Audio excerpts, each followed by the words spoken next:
Hello universe, this is JCSun 1130 Livelihood and welcome to my YouTube channel. Don't forget to watch, like, comment, and subscribe. And for today's video pa is magluluto po tayo ng sinabawang isda. Para po sa hapunan namin ng asawa ko, bumili po kami ng 2 pirasong isda na hindi man lang nagtatanong kung magkano yung presyo niya. Yun tuloy nagulat kami kasi yung 2 pirasong isda is 1/4 kilo, 150 po siya. Kasi nga gusto nga niyang umigop ng sabaw ng isa. Yan, sige, gora lang para lang may bigay kay hubby.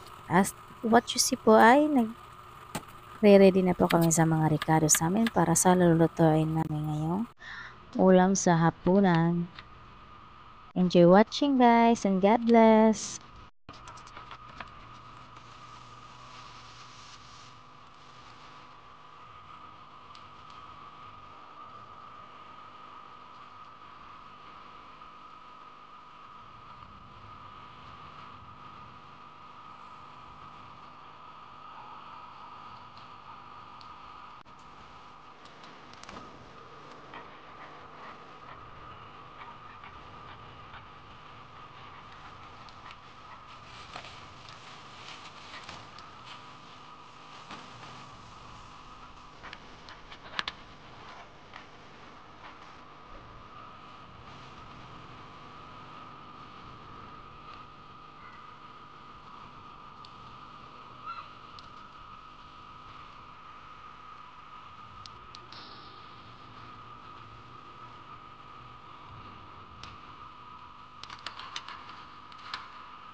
At ayan guys, nakaready na po yung ating kaserola. At ang nilagay ko po yung tubig yan ay isang mangkok na tubig lang po. Para po sa 2 isda. Yan, nilagay ko na po yung tanglad, yung kamatis. Kunin natin yung sili kasi di pa yan. Mamaya pa natin nilagay. Sibuyas. At luya. Pakukuluan po natin yung mga ricados na yan bago natin nilagay yung ating isda. Sasalang na po natin siya sa ating super kalan at antayin po natin kumulo siya.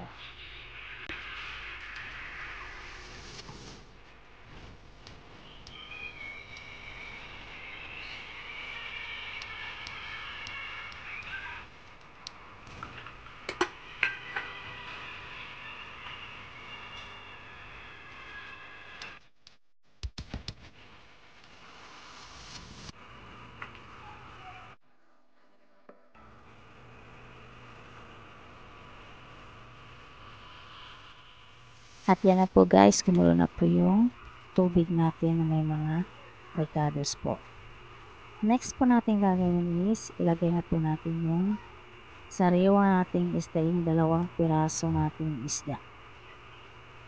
Ayan lang po natin siya ilagay yung 2 at titimplahan na po natin yung diretso bago po natin ilagay yung ating talbos na kamote at siling haba.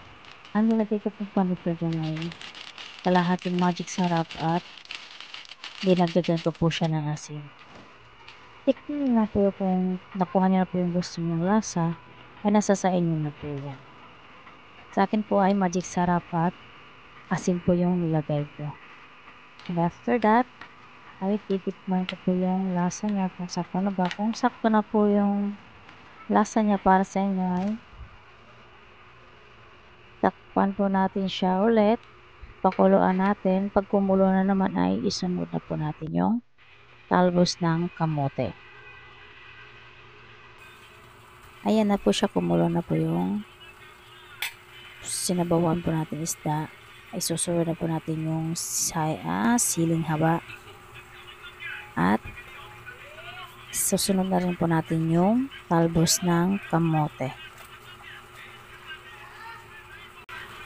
At yan guys, ay lagay na po natin ang talbos ng kamote. sa ating kaserola. Hayaan lang po natin na maluto yung talbos natin ng kamote.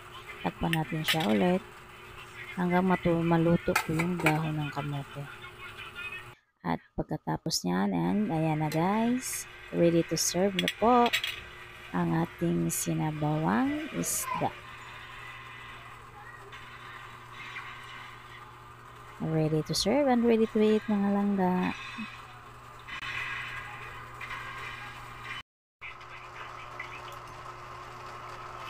Tara guys, kain po tayo ng hapunan. Happy eating! Salamat sa panonood. God bless sa lahat.